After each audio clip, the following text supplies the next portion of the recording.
ló ṣọjọ́ ìbí o ta ló ṣọjọ́ ìbí Festus Kọ́láwọlé Awogbesan. Ta ló ṣọjọ́ ìbí o ta ló ṣọjọ́ ìbí Festus Kọ́láwọlé Awogbesan. Dádì ìbejì dádì Daniel Festus Kọ́láwọlé ló ń ṣọjọ́ ìbí. Aláṣẹ àtolùdarí iléeṣẹ́ Fescola Auto Festus Kọ́láwọlé ló ń ṣọjọ́ ìbí. Olówó orí Adéọlá máa dá gànjọ́gànjọ́ Festus Kọ́láwọlé ló ń ṣọjọ́ ìbí. Gbogbo 5th of March lọ́jọ́ ìbí ẹ̀ o Festus Kọ́láwọlé ló ń ṣọjọ́ ìbí. Torí náà happy birthday to you many happy returns Kọ́láwọlé. Happy birthday to you many happy returns. Ó ti ṣọdún èyí náà wàá tún ṣe tẹ̀mí sí many happy returns Kọ́láwọlé. Happy birthday to you many happy returns. Nítorí ọlọ́jọ́ bí òní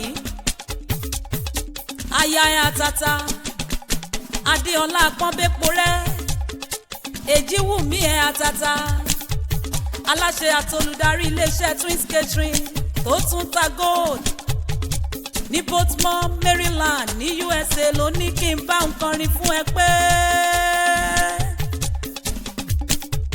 mo wo bí tí mo ti bẹ̀rẹ̀ mo wo bí tí mo dé mo wo bí tí mo ti bẹ̀rẹ̀ mo wo bí tí mo dé mo rí i pé gbogbo ògo ló yẹ ọ́ o bàbá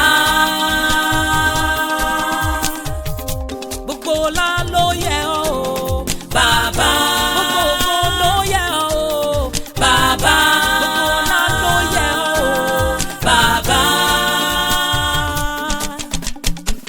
Festus Kọ́láwọlé ọlọ́jọ́ bí òní aláṣẹ àtolùdarí iléeṣẹ́ Fescola Auto ní USA tún wá forin bẹnu ó wí pé èmi náà rè o mo mọ̀ọ́rẹ́ èmi náà rè o mo mọ̀ọ́rẹ́. Festus Kọ́láwọlé Awogbesan gbọ́wọ́ ijó kẹ̀ǹdẹ̀ sí Elédùmarè ọba. Mo sọ wípé èmi náà rè o mo mọ̀ọ́rẹ́ èmi náà rè o mo mọ̀ọ́rẹ́. Ọpẹ́ ló yẹ orúkọ Olúwa ìyìn ló yẹ Elédùmarè ọba kọ́dá adáni má gbàgbé ẹni olóore ńlá mo ṣe bà. Ẹni ọjọ́ ìbí bá bá láyé ó yẹ kó ṣọpẹ́ o bẹ́ẹ̀ ló yẹ kó yin ọba ọ̀run lógo. Ìdí nìyí tí Festus Kọ́láwọlé aláṣẹ àtolùdarí iléeṣẹ́ Fescola Auto ní Baltimore Maryland ní USA ṣe gbọ́wọ́ ijó gẹ́ngẹ́ tó sì tún dúpẹ́ lọ́wọ́ Elédùmarè ọba wípé òun tún lé ọdún kan sí lórí òkè èèpẹ̀. Èmi la ò ní dúpẹ́ fún o èmi la ò ní fò fáyọ̀ fún ti ọjọ́ ìbí rẹ tó bá ọ láyé tó sì tún bá ọ lálàáfíà ara. Ọpẹ́ ló yẹ Olúwa ìyìn ló yẹ Jèhófà lókè. Ṣe bí gbogbo ọjọ́ karùn-ún nínú oṣù kẹta ìyẹn 5th of March ní ṣe àyájọ́ ọjọ́ ìbí rẹ kó rí jẹ́ kó o pẹ́ láyé kó o tún gbélé ayé ṣohun rere. Ìdí nìyí tí aya rẹ ọ̀wọ́n olólùfẹ́ rẹ àti àwọn ọmọ rẹ ṣe ń bá ọ dúpẹ́ tí wọ́n sì tún ní kí n bá wọn kì ọ́ sí ìlú baba tó bí ọlọ́mọ tí í ṣe ìlú Òkè Egbò ní ìpínlẹ̀ Ondo. Ǹlẹ́ o Festus Kọ́láwọlé Awogbesan aláṣẹ àtolùdarí iléeṣẹ́ Fescola Auto ní USA ṣe bẹ́yìn lọ́mọ Òkè Egbò ọmọ olókè kan àríjó ọmọ olókè kan àríyọ̀ ẹ̀yin lọ́mọ afẹ̀ṣọ́ṣẹ̀wà kò sẹ́ni tó búrẹ́wà nílé baba tó bí ọlọ́mọ ẹ̀yin ni ajífọ́jọ́ gbogbo dára bí egbin ó kú oríire ọjọ́ ìbí rẹ òní o happy birthday. Lágbára Ọlọ́run wa pẹ́ láyé ojú rẹ ò ní rí bí ó máa mọ̀ ọ́ ṣe àìmọ̀ ṣe mọ́ òní jẹ́ ìpín rẹ tayatọmọ òní lùgbàdì àìsàn. Festus Kọ́láwọlé Awogbesan ẹni títí ẹ ti jóná kò ní koná mọ́ tiẹ̀ wà á kéré oko délé o lágbára Ọlọ́run mo ní o ṣàmì o gbé tó àdúrà mi.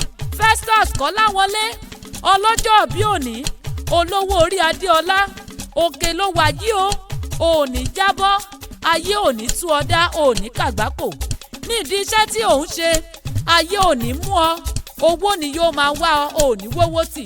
Festus Kọ́láwọlé Awógbẹ̀san dádì Emmanuel dádì Victor aláṣẹ àtolùdarí iléeṣẹ́ Fescola Auto ní Baltimore Maryland ní USA ọlọ́jọ́ bí òní ó kú oríire lágbára Ọlọ́run ìwọ àti aya rẹ ẹ ó pẹ́ fúnra yín iṣu ọmọ á jiná fún yín jẹ ayé òní tú yín ká o àìsàn òní kọlù yín. Festus Kọ́láwọlé Awógbẹ̀san gbogbo àwọn ọmọ tó tara rẹ jáde wọ́n á yàn wọ́n á yanjú òní ṣàṣedànù ìtàn náà ògo ló jẹ́ òní wọ̀ọ̀kùn lágbára Ọlọ́run òní sọ ayánù bẹ́ẹ̀ ló òní sọmọnù mo ní o ṣàmì ó gbé tó àdúrà mi ó ti wá ṣe ọjọ́ òbí rẹ tọdún yìí àti ṣe tẹ̀mí òní nira fún ọ aya rẹ Adéọlá aláṣẹ àtolùdarí iléeṣẹ́ Twins Catering tó tún ta gold ní USA àti àwọn ọmọ rẹ ló ní kí n máa kí ọ wípé happy birthday ìgbà ọdún kan ni mo ní o ṣàmì ẹ̀. èmi lọ́rẹ́ o mo mọ̀ rẹ́.